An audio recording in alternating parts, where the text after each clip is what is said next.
అప్పుల బాధలు వెంటాడుతున్నాయా? అయితే 6 జేవిఆర్ వారి జాతిరత్నాలు ధరించండి.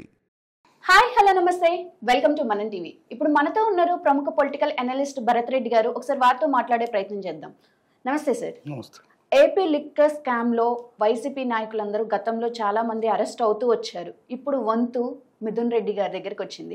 మిథున్ రెడ్డి గారు అరెస్ట్ అవుతున్నారని తెలుసో ఏమో ముందస్తు బెయిల్ అయితే అప్లై చేశారు, అది కూడా క్యాన్సిల్ అయింది. మరి మిథున్ రెడ్డి గారిని ఎప్పుడు అరెస్ట్ చేసే అవకాశం ఉందంటారు? యాక్చువల్గా మిథున్ రెడ్డి అరెస్టు చాలా కాలం నుంచి నలుగుతుంది. ఎందుకంటే మిథున్ రెడ్డి A4గా ఉన్నారు.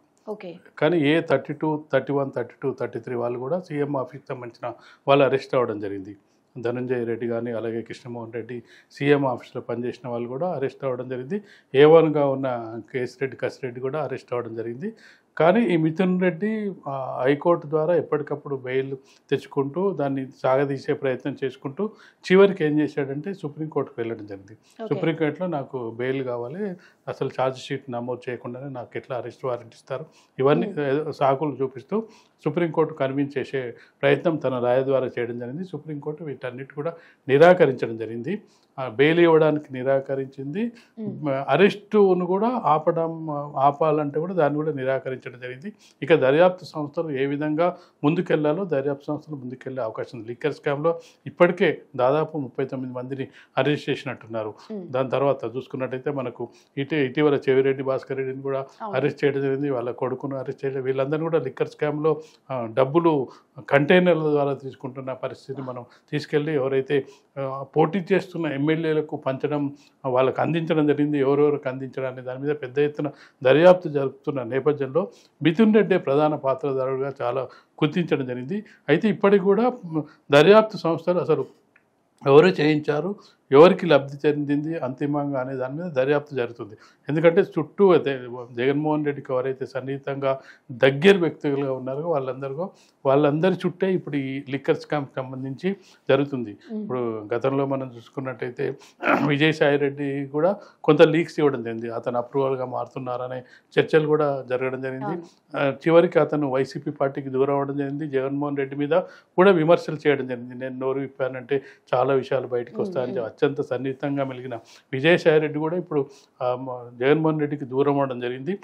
ఏ కేసులోనైనా దాదాపు ఆంధ్రప్రదేశ్లో నమోదైన కేసుల్ని మనం పరిశీలించినట్టయితే అన్ని కేసుల్లోనూ విజయసాయి రెడ్డితో పాటు జగన్మోహన్ రెడ్డి ఉన్న కేసులు మనం చూడవచ్చు. విజయసాయి రెడ్డి A1గా ఉంటే జగన్మోహన్ రెడ్డి A2, ఒకవేళ జగన్మోహన్ రెడ్డి A1 ఉంటే విజయసాయి రెడ్డి A2. అంటే మొత్తం కూడా ఫ్యామిలీ వాళ్ళ తాతల కాలం నుంచి కూడా విజయసాయి రెడ్డి మొత్తం కూడా వాళ్ళ కుటుంబానికి అంకితమై పనిచేస్తున్న ఒక చార్టర్డ్ అకౌంట్గా ఉన్న వ్యక్తి, రాజకీయాల్లో చక్రం తిప్పిన వ్యక్తి, నెంబర్ 2గా వ్యవహరించిన వ్యక్తి, మొత్తం ఎమ్మెల్యేలందరూ కూడా తన ఆధీనంలో పెట్టుకున్న వ్యక్తి, 2 సార్లు రాజ్యసభకు ఎంపికై చివరికి రాజ్యసభ సీటును కూడా వదిలేసుకొని జగన్మోహన్ రెడ్డికి దూరమై ఇప్పుడు ఏదో నేను వ్యవసాయం చేసుకుంటున్నాను, రాజకీయాలకు దూరంగా ఉంటున్నా అన్న వ్యక్తి కూడా లిక్కర్ స్కామ్లో ఉన్న సందర్భంగా చాలా వరకు విజయసాయి రెడ్డి కూడా లీక్స్ ఇవ్వడం ద్వారానే కేసిరెడ్డి అరెస్ట్ అవ్వడం జరిగింది. కాబట్టి మిథున్ రెడ్డి అనే వ్యక్తి ఖచ్చితంగా కూడా జగన్మోహన్ రెడ్డికి అత్యంత సన్నిహితంగా మెలిగిన వ్యక్తిగా మనం చెప్పి ఇప్పుడు ఎంపీగా కూడా అతను ఉన్నాడు. అత్యంతంగా సన్నిహితంగా వ్యక్తిలో అవినాష్ రెడ్డి పేరు కూడా బయటకు రావడం జరిగింది.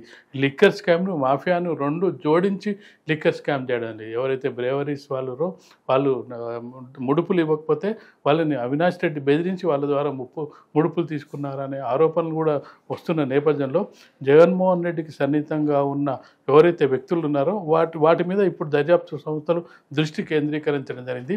అసలు ఎవరు చేయమన్నారు, ఎందుకు చేయమన్నారు, ఈ డబ్బులు ఎక్కడికి అందాయి అనే దాని మీద పెద్ద ఎత్తున దర్యాప్తు ముమ్మరంగా సాగుతున్న నేపథ్యంలో మిథున్ రెడ్డి అరెస్టుకు చాలా కాలం నుంచి పెండింగ్లో ఉన్న మిథున్ రెడ్డి అరెస్టు ఈరోజు రేపు ఖచ్చితంగా మిథున్ రెడ్డి అరెస్ట్ అయ్యే అవకాశం ఉంటుంది. మిథున్ రెడ్డి అరెస్ట్ అయిన తర్వాత మరిన్ని విషయాలు మరింత మంది బయటకు వచ్చే అవకాశం ఉంటుంది. చివరికి ఇది అంటే తాడేపల్లి ప్యాలెస్ చుట్టూ తిరుగుతున్న లిక్కర్ స్కామ్ అనేది జగన్మోహన్ రెడ్డి చుట్టే తిరుగుతారా, జగన్మోహన్ రెడ్డికి తెలిసి చేశారా తెలియక చేశారా అనేది ఇప్పుడు దర్యాప్తు సంస్థలు దర్యాప్తు చేస్తున్న సందర్భంలో ఖచ్చితంగా అంటే ఇంత పెద్ద స్కామ్ ఇంతమంది ఇన్వాల్వ్ అవుతున్న సందర్భంలో జగన్మోహన్ రెడ్డికి తెలియకుండా జరిగే అవకాశమే లేదనే చర్చ కూడా జరుగుతుంది. ఎందుకంటే అధినేత ఆదేశాలు లేకుండా ఏ పని కూడా తర్వాత స్థాయి నాయకులు కూడా చేసే ధైర్యం చేయరు. ఖచ్చితంగా కూడా అతను ప్రోత్సహించాడా, అతను వెనుకున్నాడా, అతనే చేయించాడా అనే దాని మీద దర్యాప్తు జరుగుతున్న నేపథ్యంలో మిథున్ రెడ్డి అరెస్ట్ ద్వారా చాలా విషయాలు, కీలక అంశాలు అయితే బయటకు వచ్చే అవకాశం అయితే మనకు కనిపిస్తుంది. ఎస్, అయితే ఇప్పుడు విజయసాయి రెడ్డి గారు ఏ క్షణమైనా నోరు విప్పొచ్చు అని చెప్పేసి ఇలా ఒక్కొక్కళ్ళ పేరు చెప్పుకుంటూ చెప్తున్నారు. అయితే జగన్మోహన్ రెడ్డి గారి నుంచి విజయసాయి రెడ్డి గారికి ప్రాణహాని లేదంటారా? విజయసాయి రెడ్డి ఎంతవరకు చెప్తారా అనే దాని మీద అతనికి కొంత క్లారిటీ ఉన్నట్టుగా కనిపిస్తుంది. ఎక్కువగా తను చెప్తున్నది ఏంటంటే జగన్మోహన్ రెడ్డిని తక్కువగా విమర్శిస్తున్నారు. జగన్మోహన్ రెడ్డి చుట్టుపక్కల ఉండే వాళ్ళనే విజయసాయి రెడ్డి ఎక్కువగా విమర్శిస్తున్నారని మనం చూడొచ్చు. జగన్మోహన్ రెడ్డి చుట్టూ ఉన్న వాళ్ళు నెంబర్ 2 స్థానం కోసం పోటీ పడుతున్నారు, అందుకే నన్ను బయటికి పంపించే ప్రయత్నం చేస్తున్నారని చెప్తున్న సందర్భంలో జగన్మోహన్ రెడ్డికి సంబంధించి తాను అంటే ఎవరైనా ఒక పార్టీ నుంచి వెళ్ళిపోతున్న సందర్భంలో అధినాయకుని విమర్శించి వెళ్ళిపోతూ ఉంటారు, అధినాయకుని మీద ఆరోపణలు చేస్తూ వెళ్ళిపోతుంటారు. విజయసాయి రెడ్డి ఇప్పటివరకు పెద్దగా జగన్మోహన్ రెడ్డి మీద ఆరోపణలు చేయలేదు. జగన్మోహన్ రెడ్డి కూడా విజయసాయి రెడ్డి మీద ఎక్కువగా ఆరోపణలు చేయలేదు. అంటే పరస్పరం, అంటే నా విషయాలు నీకు తెలుసు, నీ విషయాలు నాకు తెలుసు అనేదానికి మ్యూచువల్గా ఇద్దరు సంయమనం పాటిస్తున్నారు. ఈ సంయమనం ఎంతవరకు పాటిస్తారు అనేది చూడాలి. ఇప్పుడు కేసు తన మీదకి విజయసాయి రెడ్డి మీదకి పూర్తిగా వచ్చినప్పుడు అప్పుడు మొత్తం జగన్మోహన్ రెడ్డికి సంబంధించిన పూర్తి విషయాలు బయట పెడతారా, లేకపోతే ఈ లోపలనే కొంత కాంప్రమైజ్ అయితే నువ్వు ఇరుక్కుంటావు నేను ఇరుక్కుంటాం, ఎందుకు వచ్చింది మనం ఎక్కడో ఒక దగ్గర కొంత ఆగుదామని ఆపుతారా అనేది విజయసాయి రెడ్డి ఇప్పటికే అంటే తన చుట్టూ ఉన్న వేరే వాళ్ళ పేర్లు లీక్ చేస్తున్న సందర్భాన్ని మనం గమనించవచ్చు. తన చుట్టూ ఉన్న వాళ్ళ వల్లనే నేను జగన్మోహన్ రెడ్డికి దూరం అయ్యాను, నేను నెంబర్ 2 స్థానంలో ఉండడం మిగతా వాళ్ళకు రుచించలేదు, ఆ నెంబర్ 2 స్థానం కోసం చాలామంది ప్రయత్నిస్తారు, అందులో భాగంగానే నన్ను బయటికి పంపించారు, నేను ఇమడలేక బయటకు వచ్చానని చెప్తున్న సందర్భంలో జగన్మోహన్ రెడ్డిని అయితే పెద్దగా విమర్శలు చేయని సందర్భాన్ని కూడా మనం గమనించాల్సిన అవసరం ఉంది. Right, thank you sir.